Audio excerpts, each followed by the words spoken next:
without China, there is no Walmart. And without Walmart, there is no middle class and lower class prosperity in America. We need China desperately. The same thing is in reverse. China needs the United States desperately. I know you have been to China multiple times, right? Could you give us your first impression of first visit in China? I was very fortunate. I went to work for the White House in October of 1970. And we did the pre-Kissinger trip to China. And very seriously, I went looking at China, you know, after all of the relations and the war and, you know, Korean War and all that, and I fell in love with China. Immediately? Immediately. Oh, it was amazing. Once an American like me goes to China, and you walk around with, you can't help but love China and feel very comfortable. You see all my terracotta warriors I have in here. And yes. As you can tell, I'm a huge fan of China. And for the White House there, now in economics, I was the staffer in charge of mainland China. And that's when I started with that. And I've had this relationship, this love of China ever since.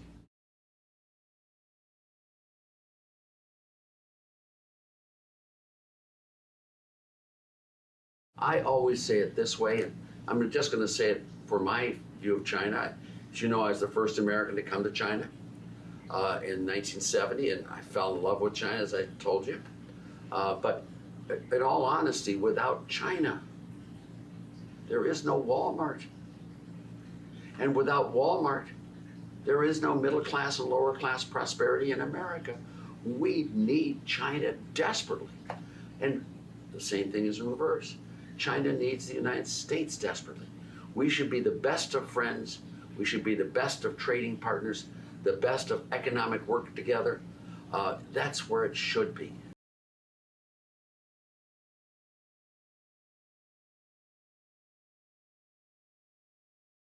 China has now really grown so much. It's now very second biggest economy in the world, maybe soon the first. I mean, it's done a great job. Now China needs to move to a different model of behavior. It's no longer becoming rich. It's no longer the entrepreneur country. It's now the wealthy country. And transitioning from a growing country to a wealthy country. You were growing at 7% per annum, compounded annually for 50 years plus. That's just incredible. Now you have to learn to be a leader of the world and to be the wise, rich man, the employer.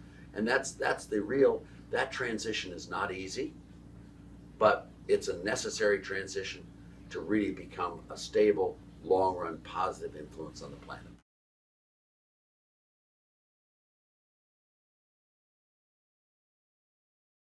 Currency areas should be as large as they can be for a single government, let's say. So you have one currency for sure with a political area, and then question is, how does it between countries?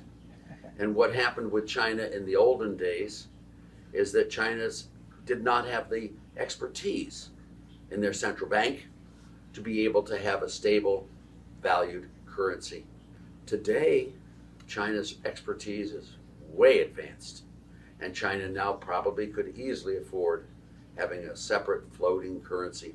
I would love to see both of us reestablish price stability in our countries, and that's what we dream of. And I worry about my own country's price stability now.